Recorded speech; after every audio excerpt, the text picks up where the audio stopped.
I want the population of Zimbabwe to be confident that the Zimbabwe as ZANU PF as a mass party will not compromise on the integrity of the vote as the only way we express leadership in this country. That's what I want to tell you.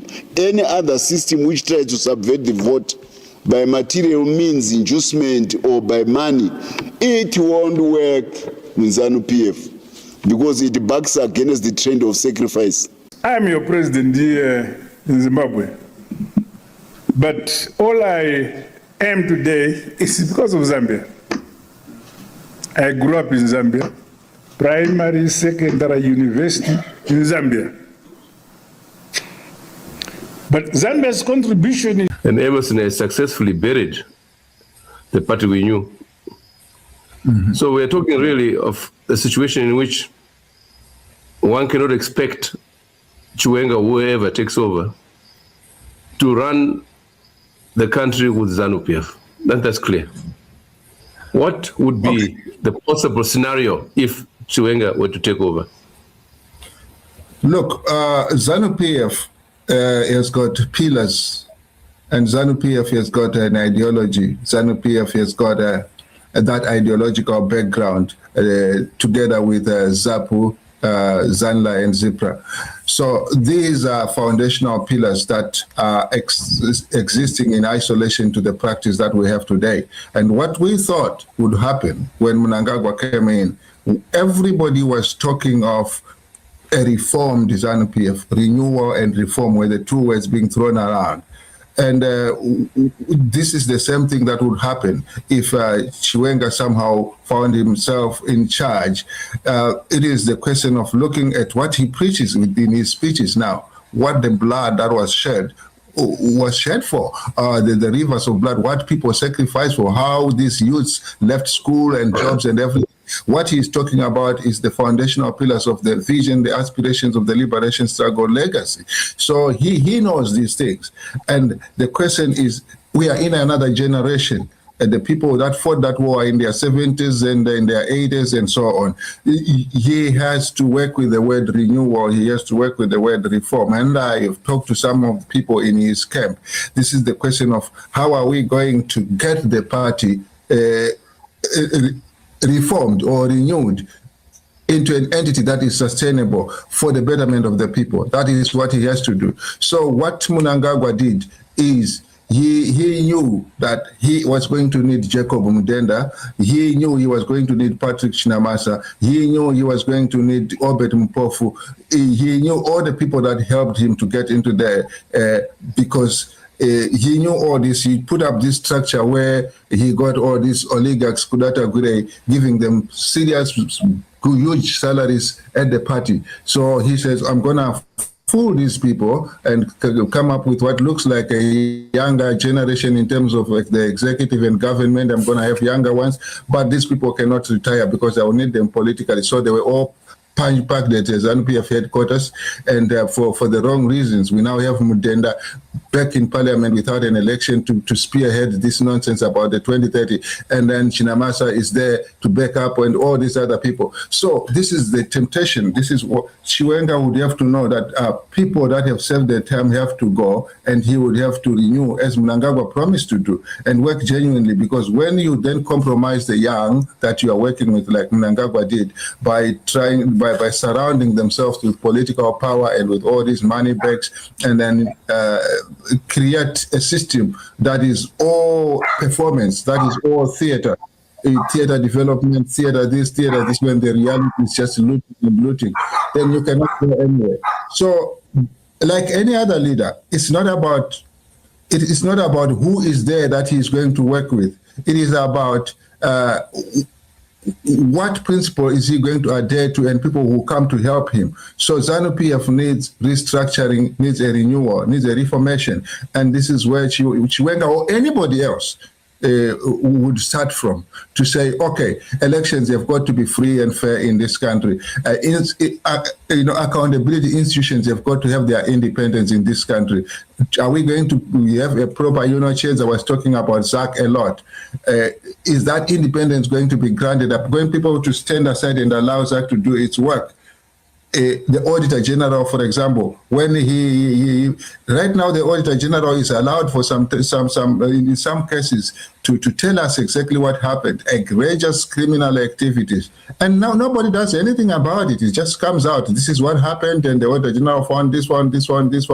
They cannot account for 2 billion out of 10 billion. They cannot account for this, and nothing happens. So the question is, will Chiwenga allow these institutions to do the beautiful laws that she has talked about, that we have some of the most powerfully written laws in the land, but they're just not implemented? This is the real challenge. So I have no problem with the people but it is up to him who is going to work with. Zimbabwe is sitting on a political landmine right now, and the fuse has just been lit again. On the 7th of July 2026, President Emmerson Mnangagwa signed Constitutional Amendment Bill No. 3 into law. Just like that, his term in office moved from ending in 2028 to now stretching all the way to 2030. Not only that, the whole system of choosing a president is changing. Zimbabweans will no longer vote directly for their president. Instead, members of parliament will do the choosing. And because ZANU PF controls a 2/3 majority in parliament, that basically means the ruling party gets to pick who sits in State House, not the ordinary voter standing in a queue on election day. Now here's where it gets explosive. Before you continue watching, do me a quick favor.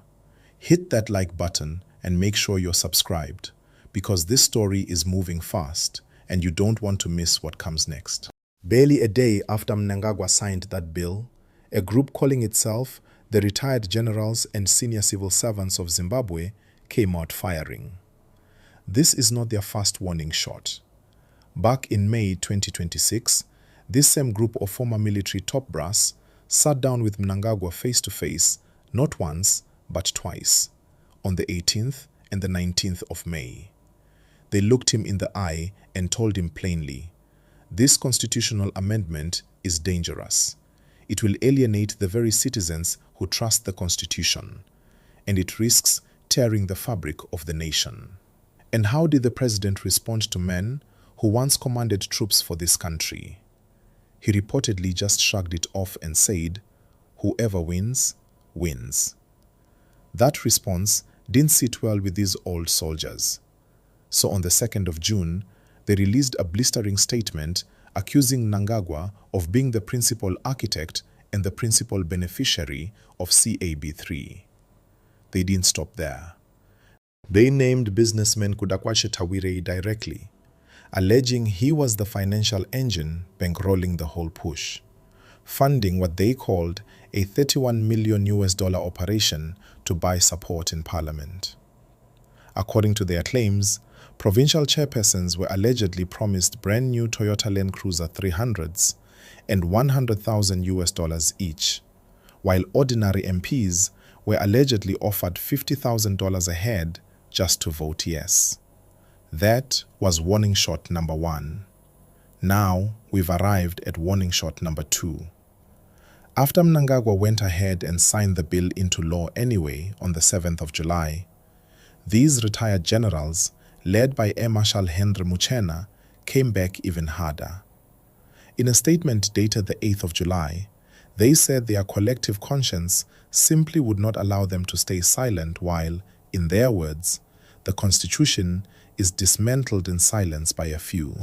They compared what's happening now to the darkest chapter in Rhodesian history, the 11th of November 1965, when Ian Smith's regime tore up the rulebook and declared independence without the people's consent. Think about that comparison for a second. These are men who fought for this country's freedom, and they are saying what's happening now echoes the very oppression they once fought against. They made it clear the Constitution belongs to the people, not to a president, not to parliament, not to any political faction, or, as they bluntly put it, any unelectable cabal hiding behind legal manipulation. Now let's talk about Mliswa, because he's right in the middle of this fire. Temba Mliswa, the outspoken former Norton legislator, has been one of the most vocal defenders of the term extension. Back in March, When this same group of retired generals first submitted their objections to Parliament, Mliswa came out swinging on social media, accusing them of disrespecting the president and even hinting that their actions could amount to treason. That did not go down well. Muchena and his group fired back with a statement so sharp it practically